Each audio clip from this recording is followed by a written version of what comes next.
Paano makakaalis sa 9 to 5 rat race? Unang diskarte mo dyan, maghanap ka ng trabaho. Kuya Jenald, ba't naman ako maghahanap ng trabaho? Gusto ko nga makaalis sa 9 to 5 rat race. Ganito yan. Yung trabaho mo, gagawin mo lang siya pang survival. Hindi mo naman talaga siya gagawin career. Gagawin mo lang siya para makakain ka ng breakfast, lunch, dinner. Yun lang. Ang tunay mong mission ang tunay mong mission pakatapos ng trabaho mo. Yun, doon ka na mag-side hustle, paka-out mo ng trabaho. Parang ano ka lang parang gagawin mo lang yung main job mo para hindi ka magutom.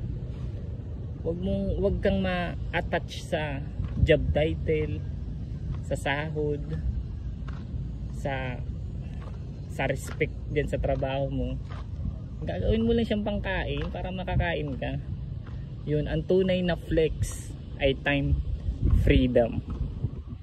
Hindi yung job title, hindi yung job position. Time freedom ang tunay na flex.